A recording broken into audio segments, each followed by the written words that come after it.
toute mon existence, je n'ai connu aucun instant que je puisse qualifier de décisif. Mais certains se sont rétrospectivement chargés d'un sens si lourd qu'ils émergent de mon passé avec l'éclat des grands événements. Je me rappelle mon arrivée à Marseille comme si elle avait marqué dans mon histoire un tournant absolument neuf. J'avais laissé ma valise à la consigne et je m'immobilisais en haut du grand escalier. Marseille, me dis-je, sous le ciel bleu, des tuiles ensoleillées, des trous d'ombre, des platanes couleur d'automne. Au loin des collines et le bleu de la mer, une rumeur montait de la ville avec une odeur d'herbe brûlée. Et des gens allaient, venaient au creux des rues noires. Marseille, j'étais là seul, les mains vides, séparé de mon passé et de tout ce que j'aimais. Et je regardais la grande cité inconnue où j'allais, sans secours, tailler au jour le jour ma vie.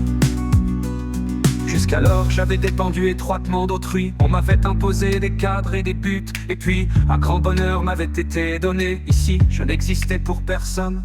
Quelque part sous un de ces toits, j'aurais à faire 14 heures de cours chaque semaine. Rien d'autre n'était prévu pour moi, pas même le lit où je dormirais. Mes occupations, mes habitudes, mes plaisirs, c'était à moi de les inventer.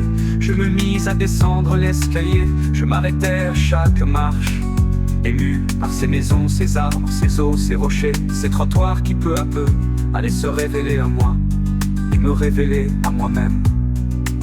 Sur l'avenue de la gare, à droite, à gauche, il y avait des restaurants aux terrasses, abrités par de hautes verrières. Contre une des vitres, j'aperçus un écriteau chambre à louer. Ce n'était pas une chambre, selon mon cœur, un lit volumineux, des chaises et une armoire.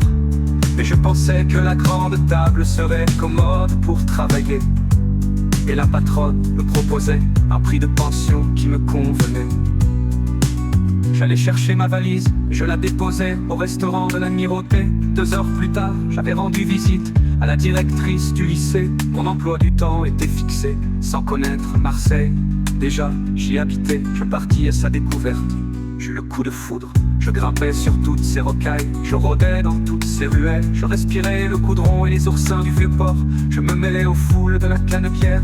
Je m'assis dans des allées, dans des jardins, sur des cours paisibles où la provinciale odeur des feuilles mortes étouffait celle du vent marin.